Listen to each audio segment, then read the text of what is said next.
നടപ്പാക്കുകയാണ്. Trawling നിരോധന കാലയളവിൽ കേരള തീരത്ത് ട്രോളിംഗ് ബോട്ടുകൾ കടലിൽ പോകുവാനോ മത്സ്യബന്ധനം നടത്താനോ പാടുള്ളതല്ല.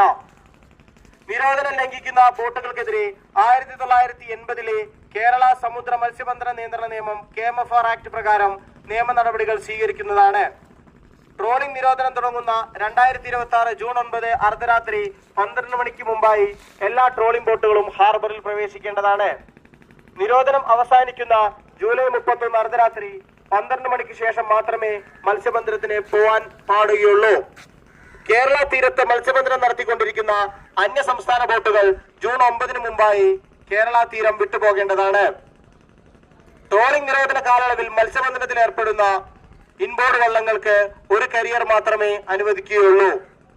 2 വള്ളങ്ങൾ ഉപയോഗിച്ചുള്ള പെയർ ട്രോളിംഗ് അഥവാ ഡബിൾ നെറ്റ് പൂർണ്ണമായി നിരോധിച്ചിട്ടുള്ളതാണ്. വളർച്ച എത്താത്ത ചെറു മത്സ്യങ്ങളെ പിടികൂടുന്നത് കർശനമായി നിരോധിച്ചിട്ടുള്ളതും ശിക്ഷാർഹവുമാണ്.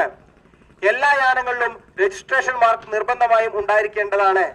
മത്സ്യബന്ധനത്തിൽ ഏർപ്പെടുന്ന എല്ലാ യാനങ്ങളും മതിയായ സുരക്ഷാ ഉപകരണങ്ങളും ആവശ്യമായ രേഖകളും കരുതേണ്ടതാണ്. സർക്കാരിൽ നിന്നുള്ള കാലാവസ്ഥാ മുന്നറിയിപ്പുകൾ അനുസരിച്ച് മാത്രം മത്സ്യബന്ധനത്തിന് പുറപ്പെടുക. കടലിൽ സംഭവിക്കുന്ന എല്ലാവിധ അപകടങ്ങളും യഥാസമയം പൊന്നാനി ഫിഷറീസ് കൺട്രോൾ റൂമിൽ വിളിച്ച് അറിയിക്കേണ്ടതാണെന്ന് അറിയിച്ചുകൊള്ളുന്നു.